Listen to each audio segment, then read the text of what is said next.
So now here we are in the bass world. I went ahead and programmed this bass using Impact Studio's Nuclear Bass. Let's see, on its own.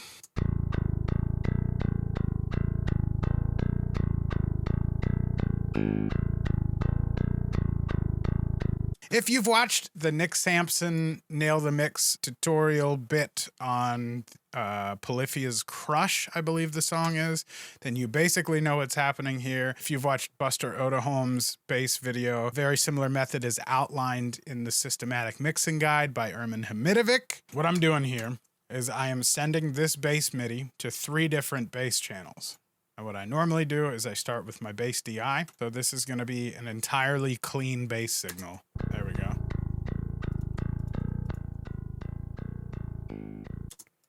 And what we're going to do is pull everything but the sub bass out of this signal. Everything above 300 hertz out. And I'm boosting at 64. So this is straight up just...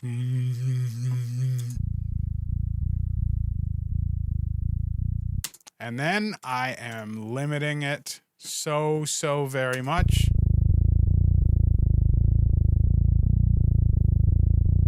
That's it for that. So let's do a little bit of our bass clean track. First thing we're doing is running the Waves 1176 compressor. Pretty hard threshold, a very slow attack, and a quick release, which basically just lets in our clanky clanks.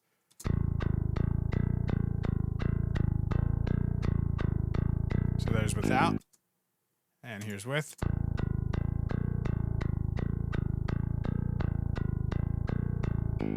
And then I am using Soundtoys Decapitator basically as my preamp. I've got my low cut all the way up to 1 kilohertz, and I'm cutting just a little bit of high off, and then I have got my tone knob all the way over to bright, and I'm using a transformer style saturation. I've got my punish knob on, which means that it drives way harder, and that gives us this.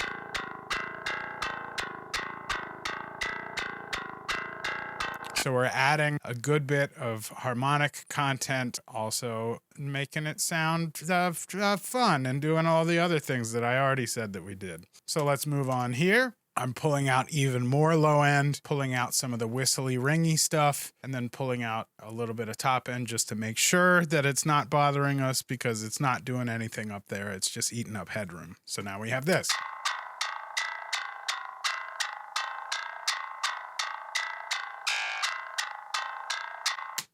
And when you put this together with your bass DI channel, big, meaty, angry bass. Keep it going. It's about that time. It's time for the bass distortion. We've got a little bit of Pro Q, pulling out all of our low end, pulling out, it looks like probably a spike in the hum. Hoo, hoo, hoo. All right, so yeah, our whom. So I'm just boosting up some mids and generally bringing up our... I'm running that into the bass overdrive plugin from TSE. Overdriving like crazy with almost no high end, and then I'm blending that in with my previous bass signal, so we get this.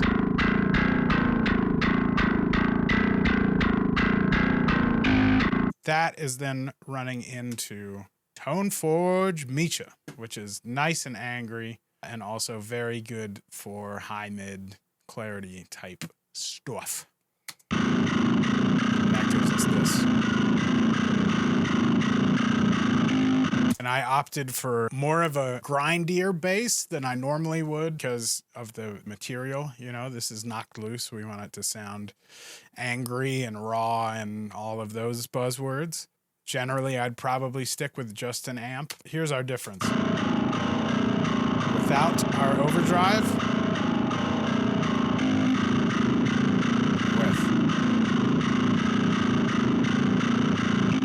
it just adds a little icky. One more time, we got Pro Q, cutting out low end, boosting up some of the pick attack area, and then we're cutting out the top end that once again is not going to do anything. And that sounds like this.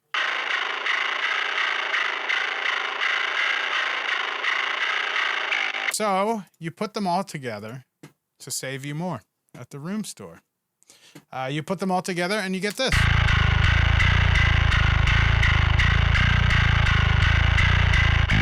A snarly, angry pile of high mid. So you may be thinking to yourself, Drew, what the heck is wrong with you? And I would agree with you in thinking that, because we're going to do so much more now. We run those 3 tracks into this bass bus. Similar idea as before. We are making sure basically that all of our attacks are at the same volume, the same style. They hit at the same time. Before we're basically pinning it, and that's going to be a run-on factor for the rest of this video. So we're just beating it up.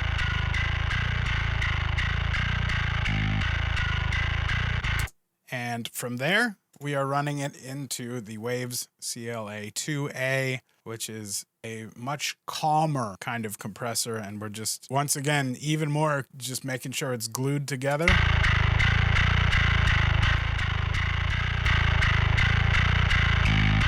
Probably should have turned that down, but whatever.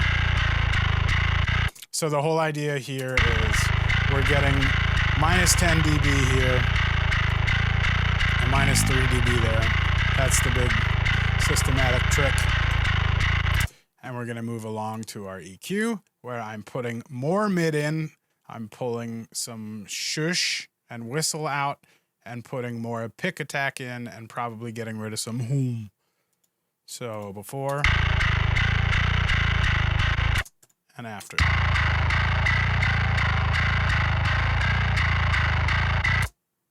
You might see that there's that big spike there. And that is just the bass doing its thing, and that's kind of its little character. You got to have a little bit of a weird, raw character in every mix, you know?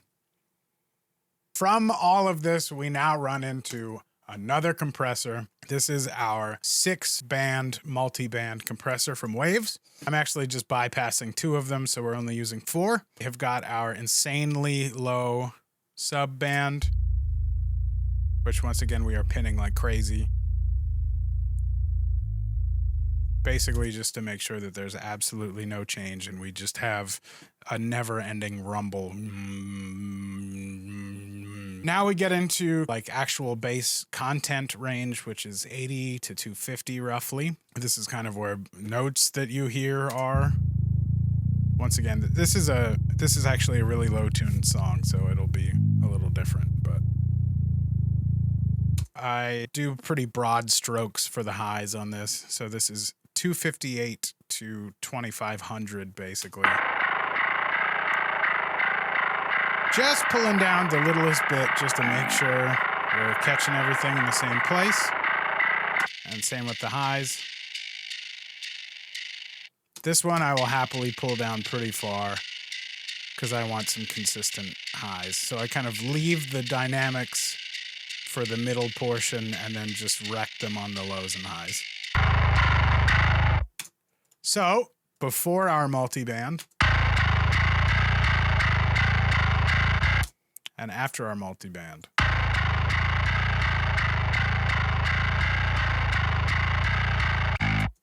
Yes, guess what, y'all? We're doing more compression. That's right, I said it and I meant it. Look at that, that's awful. So we're gonna run all of that into a limiter, and basically we're trying to get a rough average of about -6 decibels in gain reduction.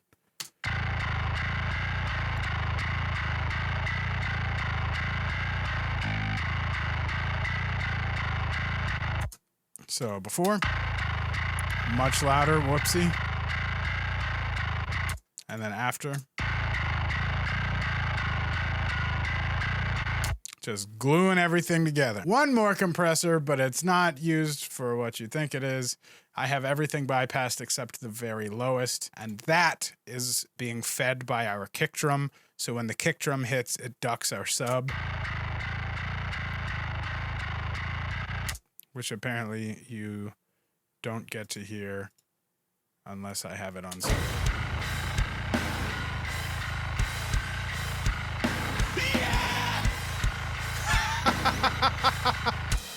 All right. So there's our bass. That's the one.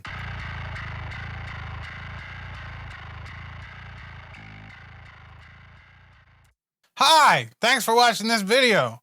If you liked it, please consider hitting the like button and maybe do a little follow, subscribe kind of deal. You don't need me to tell you what to do, but I still just did.